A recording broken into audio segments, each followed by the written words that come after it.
Hey guys, you're watching PhoneArena's in-depth video review of the Apple iPhone 4. It's summer, and it's the time of the year when Apple comes out with their product, and this one here being the iPhone 4. We've seen it plenty times in leaks before, and it surprisingly has a refreshed look, the biggest overhaul yet to date compared to the original 3G and 3GS.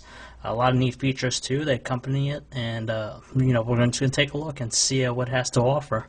And when you first check out the iPhone 4, you're going to be relatively surprised by its new looks. It's totally been somewhat redesigned compared to the previous iPhone 3GS, which had a similar one to the iPhone 3G. So it's the biggest overhaul in design since the original iPhone. So the thing we like about it is it's extremely thin. It comes in at 0.37 inches thick, so it's a lot thinner than the iPhone 3GS. At the same time, we do like the choice of materials they use to make this handset. It has a really quality feel, premium in fact. You have this glass-like material on the front with an olefophobic coating, and the back too, same exact thing. It's very reflective, and it'll also track a lot of fingerprints. But thankfully, the olefophobic coating does help in repelling that. It also has a stainless steel brush band around the handset, which acts to be in the antenna as well to get you better service or connection, as Apple touted. And we're overly pleased with the nostalgic look of the handset. It feels good and has a really good weight to it, and construction, as always, feels fantastic with the device. Easily one of the best features that we love about the iPhone 4 definitely has to be its Retina display, as Apple likes to call it. Now, in fact, it's actually an LED backlit IPS display. It has a resolution of 960 by 640 with support for 16 million colors. So essentially what that does is it provides a lot of pixels per square inch. It also retains the same 3.5-inch display seen on other iPhones. And the reason that it's so highly regarded is because you could see text that are quite legible and very easy to read. When you compare something like the iPhone 3GS with lower resolution screen, you would clearly make out that the text on the iPhone 4 is a lot more superior than it is on the 3GS. Same thing when you load up a website. You can see our website from a zoomed out view. You could definitely read out the small fine print on the iPhone 4. At the same time, it also has pretty good viewing angles, so even in direct sunlight it handles well. And we also like the fact that it has that olefophobic coating to make it look pristine every time you take it out of pockets. Just like some of the high-end smartphones we've been checking out of late, the iPhone 4 also packs a front-facing VGA camera. Below the touchscreen, you have the usual home button, which is surprisingly a lot more springy than the previous one, the 3GS.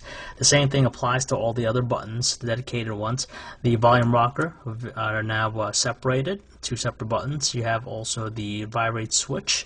On the top, you have the 3.5mm headset jack. That small hole is for the noise cancellation microphone.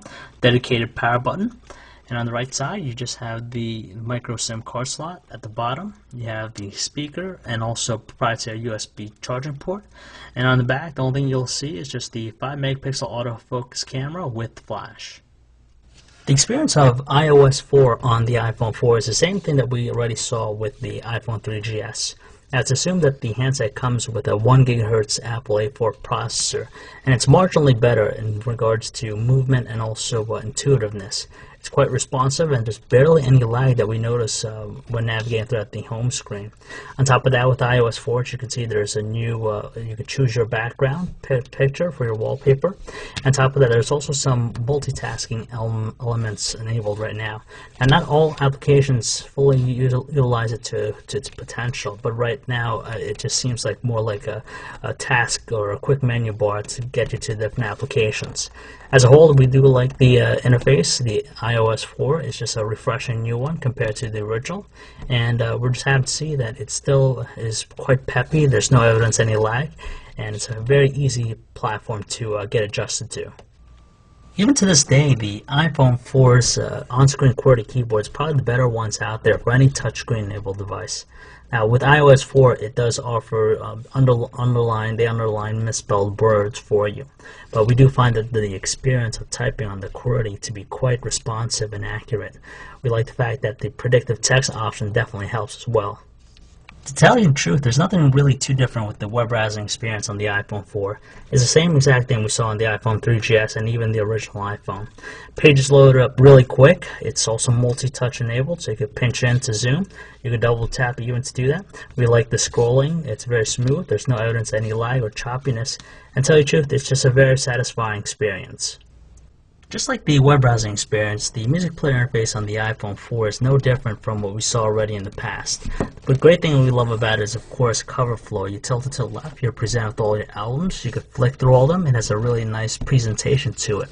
As far as audio quality goes with the speakerphone, it really didn't sound too different from the iPhone 3GS, but it was marginally louder.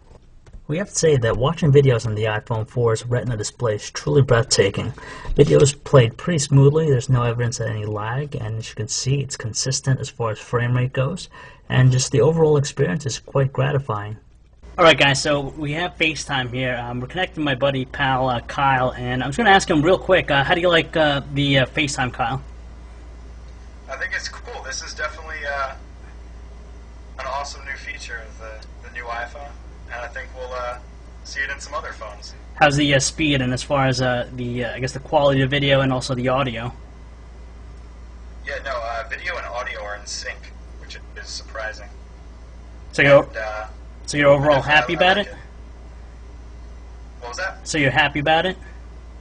Oh, definitely, definitely. I see once more people get the iPhone 4, I can definitely see it's becoming popular. Alright, so there you guys have it. That's this FaceTime for the iPhone 4, and we'll check back here. We're really content with the iPhone 4's 5-megapixel camera. It managed to produce some good photos outdoors in great lighting conditions. Images were quite detailed. At the same time, they were also neutral looking colors. All you gotta do is just tap anywhere on the screen to focus. You can press the button, take a shot, press it again, take another one, and you even have the digital zoom available to you. On top of that, the phone does well in low light conditions thanks to the lens and also LED flash, but when we use the flash, it tended to look a little bit more overexposed than anything else. We're happy to see that 720p video recording is enabled on the iPhone 4. Videos were quite detailed, to say the least. At the same time, there wasn't too much lag or stutter thanks to the 30 frames per second it was shooting in, but outdoor conditions we tend to notice a little bit of jerky movement, and also the white balance was off every now and then. But luckily it has the ability to manually focus, so you always get pretty good detail at any given time. Calling quality in the iPhone 4 was marginally better than what we experienced on the iPhone 3GS, but we still tend to hear a little bit more of that static sound in the background on our end. Thanks to the noise cancellation microphone, our callers did say that our voices were a little bit more prominent at the beginning of our sentences. When using the speakerphone, however, though, it tends to be a little bit distorted, especially on the highest volume setting. So stepping down a little bit to the middle setting should help it out. As far as battery life, though, we were really impressed because we had the iPhone 3GS on us, and the iPhone 4 did a better job of holding a charge. It didn't use up too much battery life at the same time, so we're really happy about its one-day use that we got out of it. It's another year, another iPhone, and surely there's always going to be competition for Apple, but this time around, the iPhone 4 does well in being a well-balanced phone that'll cater to a lot of people, not only to business professionals, but even to kids and gamers out there. Now, there's a lot of hardware under the hood that make it stand out, specifically the Retina display, which has a very high-quality display, makes reading text very easy, and also watching video such a joy. 720p video recording at 30 frames per second is also a little bit better quality than we saw on the HTC Evo 4G. At the same time, we definitely like the nostalgic new look and premium feel and quality construction that we'd expect out of Apple. Unfortunately, there are some shortcomings. For example, the FaceTime's ability to only work under Wi-Fi, and also the issues that we saw with the reception on the iPhone 4 with the steel band around the stainless steel band. Aside from that, it's a very well-balanced device. It has a healthy ecosystem of apps and developers behind it to make the platform always evolving. It's a really intuitive, very easy to use, and as we said, it just appeals to a wide range of people out there. So if you'd like to learn more about this handset, or for all the latest cell phone reviews, news specs, and information, you can check us out at phonearena.com.